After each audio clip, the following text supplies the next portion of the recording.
Okay, so we left off with me getting my little slip.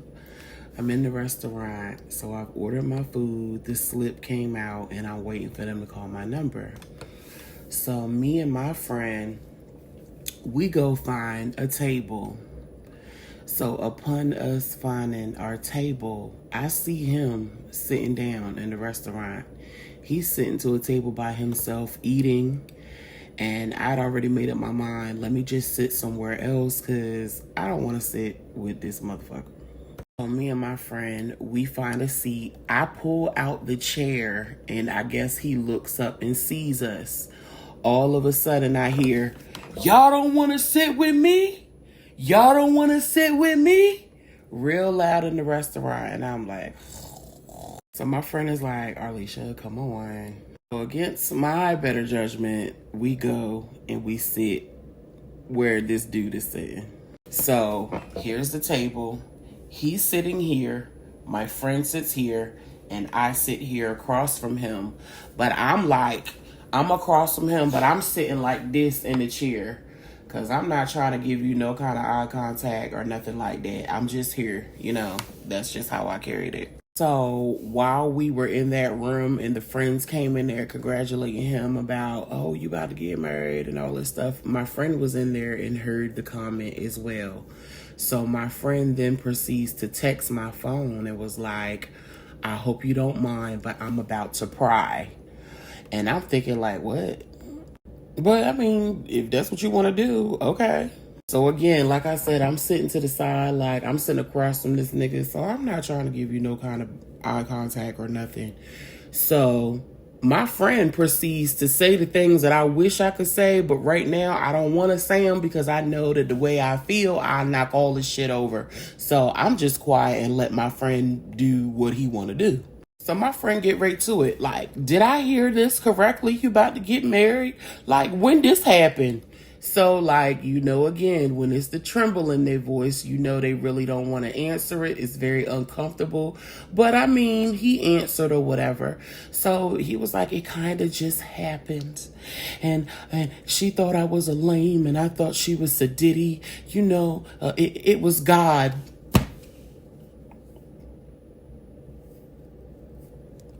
In my mind, I'm like, listen, don't you put the Lord in this. Don't you be lying on the Lord. Just stop. I said it in my mind, not out loud, okay? Then my friend proceeds to ask the next question, which was, well, who is this girl? How did this happen? So he then takes his phone and unlocks his phone, and he shows my friend a picture of her. So I happened to glance over and I saw the picture, and then it took me to a place. It kind of triggered me a little bit because, like, those that know me know I've been married before, and in that marriage I was made to feel like not so good about myself. Very beautiful girl, won't take that from her, don't know her, she don't have nothing to do with this or whatever as far as like what my issues were, because just like I ain't know about her, she didn't know about me. So I can't be mad at her. But yet and still, it brought me back to a place where, like, okay, it's always the smaller girl, the light-skinned girl, the this. So I immediately started, like, looking at myself in a way. Ladies, please don't do that to yourself. Because you are enough. Whatever they choose, it don't mean that you're not enough. Because, yes, you are. But anyway, so my friend was prying a little more, asking more questions, and he was like, the picture that he showed, it was like a little picture of them like kissing or whatever. I saw that. And then my friend was like, well, who is this on your shirt or whatever? She has a child. And it was her child on the shirt, I guess. So that was another sting, because I was like, you just told me that you prefer a woman that ain't had no kids, but you got one with kids. And maybe because her kid is older, so it kind of makes it seem like she don't have no kids because her child is damn near grown, I guess. But I digress. Then my friend proceeds to ask, well, how long did this happen? About a year. So I'm like, again, what the fuck? So at this moment when he said that, I couldn't take no more. So I immediately turned to my friend and I'm like, can you please just take my slip and bring my food to my room because I have to walk away. And my friend is like, girl, no. And I don't know what came over me. I kind of raised my voice a little bit. And I'm like, please, can you take my slip and just get my food when they call my number? Because I need to walk away. And I guess he could see the sincerity in my eyes as well as my tone. And he took my slip and I got up and I walked my ass away. I felt like taking the chair and just slinging it somewhere. But I'm like, I can't do that. I have to learn how to channel this frustration in other ways. So I gave my friend a slip and I just walked away. And I'm livid. Like, I could nook if you buck right now, but... All right, so part 9, before I go on my appointment. So I'm fuming, I'm crying, and I just walk away because, look, I've gotten so much better with my temper. And I'm like, the way I feel right now, I will knock all this shit over. And I didn't want to do that. And, you know, I've come a long way trying to heal from things. So, you know, I wanted to deal with my anger and just walk away, remove myself. So it just so happened where we were, I happened to see a security guard and he recognized who I was from TikTok. So he was like, oh my God, like me and my wife, we be laying in the bed cracking up at you and all that. Can I please like call my wife on FaceTime real quick so she can like see you and say hi? I'm like, you know what? Absolutely. I wasn't feeling like myself. I wasn't in the best of spirits, but that truly turned my whole attitude and my whole mood around. So he called his wife and she's like, oh my God. So that was so dope. So we ended up having a little small talk or whatever. He thanked me for being able to do the FaceTime with his wife or whatever. So instead of going up to my room, I just sat at the lobby because he and I engaged in small talk or whatever. Then he told me to have a good night, be safe. And then he went on about his business. And that really lifted up my spirits. It always makes me feel good when people recognize me from these apps and they really like support me and fool with me. So that made me feel a lot better. So I'm sitting in the lobby and I'm just scrolling on whatever app I was on at the time just to, you know, look at funny videos to take my mind off of things. And eventually, like, I started feeling a little better. And then my friend texts my phone. My friend, he was apologizing. He was like, I'm really sorry if I was like prying too much or whatever. And I'm like, no, you really honestly don't have a reason to apologize. If anything, you got the answers that he was too PUSSY to give me himself. So if anything, I appreciate that because honestly, the way my communication was set up at that time, I was not ready to ask those questions, and I don't feel like he would have given me those answers that I deserved. So after that, he was like, well, a couple minutes after we had that little text, he texted me again. He was like, well, where are you? Are you in your room or what? I said, I'm actually just sitting in the lobby. He was like, well, I'm giving you a heads up. He's on his way up there. So if you're in the lobby, he's going to walk by you. You're going to see him. So I appreciate him giving me the heads up. I wiped my tears or whatever. And I continued to sit in the lobby in the chair on my phone, scrolling on apps or whatever. So about 2 minutes later, after he told me he was on his way, here he come. So I'm sitting in the lobby, minding my business, and he walks over to where I am. Arlisha, are you okay? Before I could even think, I'm like, I'm fine. Clearly, he can sense the agitation all up and through my voice, but he asked me again. Then he asked me again, and he was like, well, are you sure you're okay? Because I noticed you were coughing or whatever. Are you all right?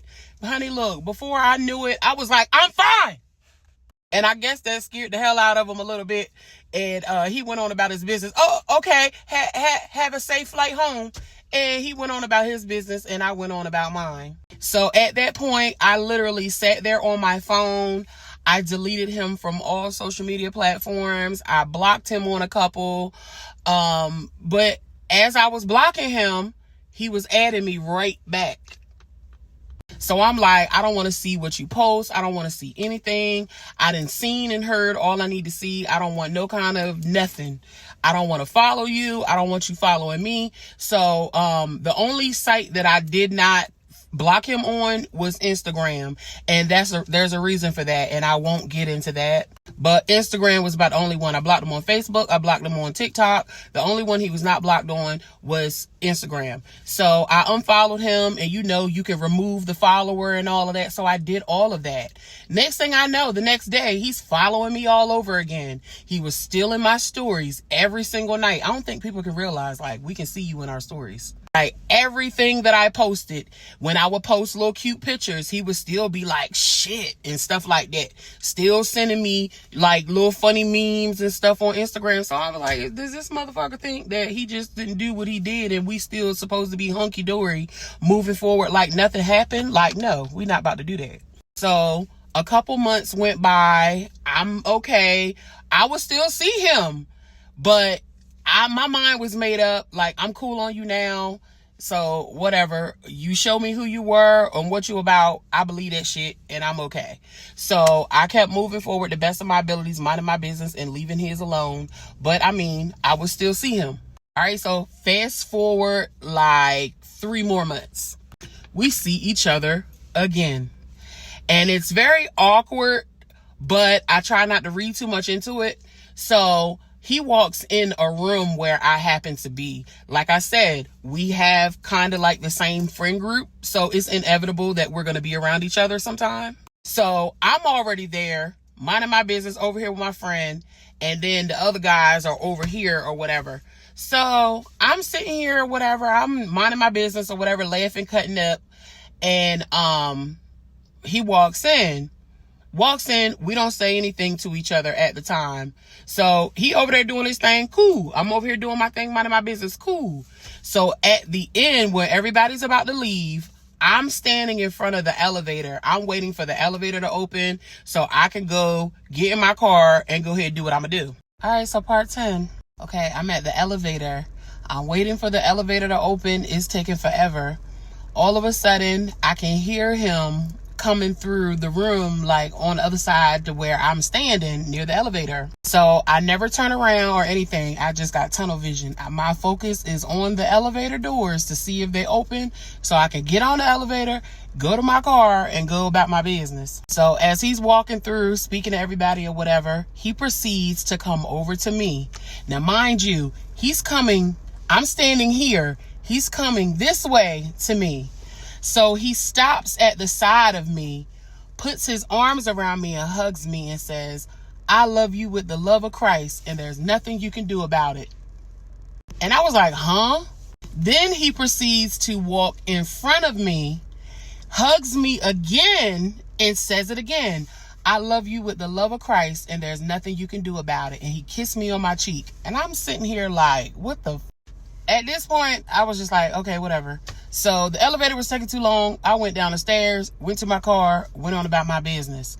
So everybody linked up later on that evening. So again, I'm minding my business. I got my little, looking like I'm looking.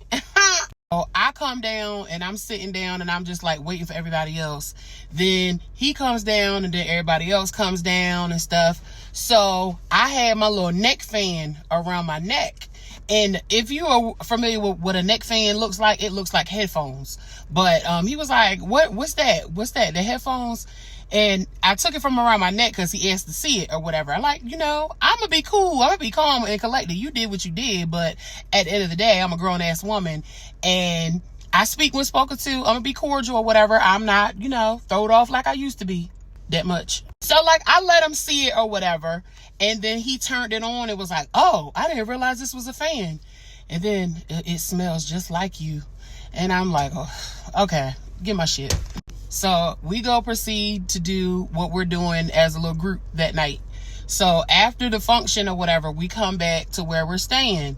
Everybody's on the elevator, going to their room or whatever, doing what they're doing, hanging out, going to dinner, going to do whatever. So I'm going to my room. I got on some heels. My feet hurt. I got to pee. And I'm ready to take a hot shower and go to bed. So I didn't realize that he happened to be on the same floor as me. So I get off the elevator, and then he's walking behind me. He gets off the elevator as well. So I'm walking. And mind you, at this point, my anxiety is working overtime because, like, I know you're behind me. I know how I feel. And my mind, like, as an overthinker, my thoughts are just everywhere.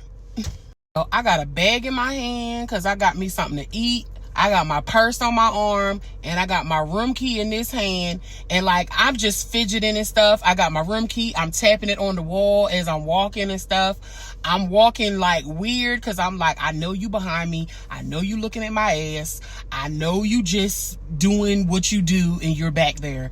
And my overthinking ass was just, it was like, you all right? Arlisha, you all right? You walking like you gotta pee. I said, no, I'm walking like my feet hurt and I'm ready to take these shoes off. So, baby, listen, I see my room. I think it was 1348, something like that. I see my room. I go in my room and I slam the door and put that latch on there because you right behind me. I want you to hear that you not coming up in this motherfucker. So I get in my room. I take my clothes off. I kick them shoes off. I took me a nice hot shower. And I turned on, I love a smart TV that got YouTube on it, because anybody know me, I love like slowed music with the reverb. Some people might call it chopped and screwed or whatever you call it. But I love like soothing music like that. So I had my lights dim. I had those slowed reverb songs playing over and over. And it was just very relaxing. And then, lo and behold, a little bit after midnight, I start getting text messages from him. The text messages like, we literally are neighbors. And I look at it, I'm like, here go the fuck shit. So I look at the message and I really don't know what to say. But I look at it again and I'm like, okay, so he my neighbor. So my music is kind of loud. So I just responded and say, oh, okay, well, I apologize if my music is too loud. And he wrote back, he was like, I don't hear anything. I was like, oh, okay, good. And that was all I said. Then he texts again. What are you listening to?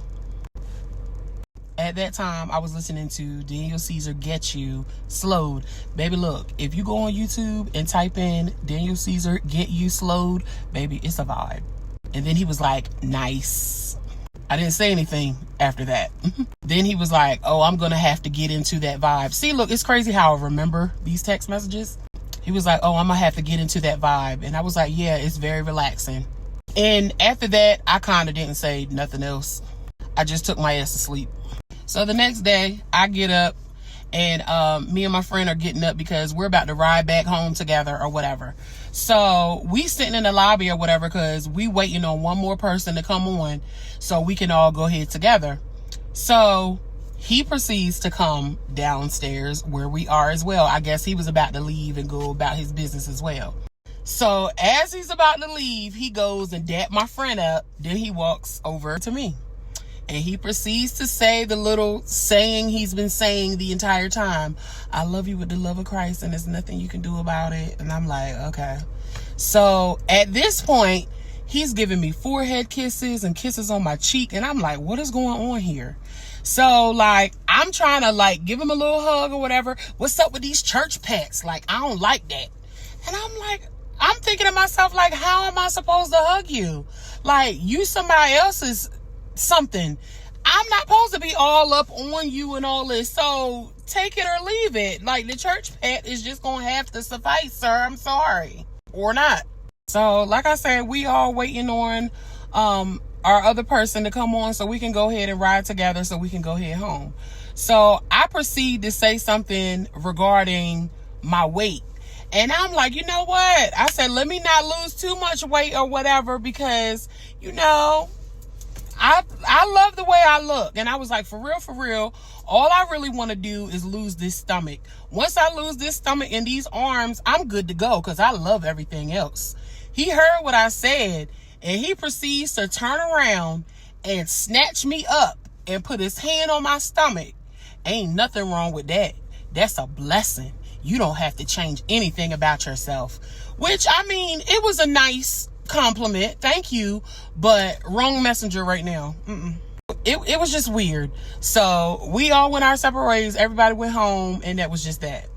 After we went home, I would still see him in my stories here and there or whatever, but I really wasn't, I really wasn't caring. Like, I used to get excited when I go on the app and I look at my stories to see who's been looking, and I always seen his little picture there. That used to hype me up a little bit. I used to want to put my shit on and just post extra nice stories and stuff, just to you know what it is, I know what it is. So I'm posting this for you. I'm not really posting this for nobody else, because I want to give you something to look at, but I'm being discreet. But now I do that shit for me. So if you happen to see it, okay, whatever. So like I said, we all go our separate ways. The last time that I saw him in person, that's why I said I got to wrap this story up. The last time that I saw him, now this is the interesting part. So we got another little friend link up. So everybody link up again. And instead of flying, I decided to drive this time. So I drove to the link up or whatever, because, I want to come and go as I please. If I want to go out, I go out, I don't want to Uber nowhere, because listen, I don't know how to Uber. I'm new to Uber. And plus, where we were linking up at was close to where I stay. So I'm like, okay, I'll just drive. Cool. So I drove. I wasn't familiar with where the parking was, so I walked into the event space or whatever where we were going to be staying. It was like a hotel and an event space or something like that. So I walk in there just to ask the front desk lady, hey, where's your parking garage? Where do I park? So unbeknownst to me, he and another one of his friends was already sitting in the lobby. So I walked in and they stood up. So I'm like, okay, that's weird. So I'm like, hello. I'm walking to the front desk to ask this question so I can park. I gotta pee. I'm hot. I've been traveling. I'm thirsty. I'm ready to sit down in some air. Okay. So he comes over, hugs me, got that hand, which is in the small of my back, right on top of my booty, resting. And he said something to the front desk lady, something crazy. I forgot what he said, but it was something about a cookie and something about make sure she gave me 2 or something like that. Something weird. I ain't paying no mind. So she told me the information, where to park. So I go back in my car and I go ahead and park in the parking garage. So I'm getting my stuff out. I'm getting on the elevator so I can go ahead up to my room and get comfortable or whatever. And he calls me. Hey, we going to this restaurant up the street or whatever like that, if you want to join us or whatever. So I'm like, oh, okay. So we hang up. Then he calls me back. Are you going to come? We're right up the street or whatever. And he sent me the location of where they were. He sent me the picture of it, where it was and all this type of stuff. So I'm like, okay. But at that time, I really didn't want nothing. I just drove 2 hours. I don't feel like doing nothing but taking these clothes off, washing the road off, and laying down. No. And plus, sometimes after you've been driving or whatever, and plus I be getting in those times where I don't really want to be around nobody right now. So it was nothing against him or the other people. I honestly just didn't want to be bothered at that time. So I did what I wanted to do, which was lay down. So our friend group, we get together later that evening. We all go out. It's a great time. Ain't nobody on no stupid mess or nothing like that. So, I'm not about to not be with my friend group just because you was on some stuff. And at this time, I'm stronger. I've healed. I accept you for who you are and what you are. Cause for me, if I don't get nothing else in the good book right, the good book said, vengeance is mine, saith the Lord. So I don't have to do nothing or say nothing. I'm a genuine person. So me not fooling with you is punishment enough. So, So we go out with our friend group or whatever. We have an amazing, amazing, amazing time. And everybody is just vibing. It ain't no dumb stuff. Honey, look, whatever you did, I ain't think about it because I'm having a great time. So much so, honey, look, I got makeup sweating off my hair. I done sweat my little edge control off. I don't even care. I'm having a ball. So we're about to wrap up the evening or whatever. And as we're wrapping up, I'm just standing there because I'm making sure that I'm looking for everybody because, we come as one, we leave as one. No matter who feel whatever way about nobody, we come as one, we leave as one. So all of a sudden, he comes and walks up to me like I said, I'm just standing here. He walks up to my right side and he kisses me on the freaking cheek. I didn't expect it whatsoever, because at the time, like, my face is turned, I'm talking to somebody else and I'm looking around, you watch your surroundings and stuff. So he comes up and he kisses me on the cheek. Then he proceeds to tell me, like, your sweat tastes like Gatorade remnant. I'm like, what the hell? So everybody get in their car, we leave, and everybody goes to their respectful places. Oh, honey, I'm excited because I got me some leftover burrito from earlier in the day that I'm about to heat up and tear up because I'm hungry. I done worked up an appetite and stuff. So after I get back, I take me a shower, I change and put me a little moo-moo on. I done heated up my food and I'm feeling good. And around, I want to say like 12:30-ish, I start getting text messages from him. So the text messages are him asking, like, hey, what's up? What you doing? Like, are you staying here tonight or are you about to get on the road and go back home? So I'm like, no, I'm just going to stay here. I don't feel like driving back home. So I'll leave tomorrow.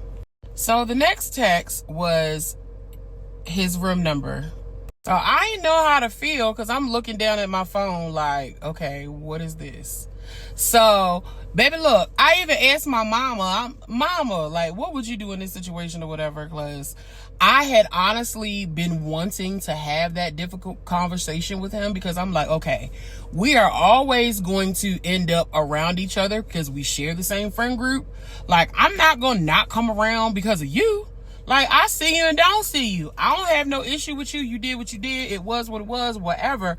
I'm willing to move past this because, and plus, like, I'm a softie. I can't hold grudges against people. I be trying my damnedest to hold. I be wanting to hold it, but I can't. So I'm like, okay, we all about elevation, so we can move forward.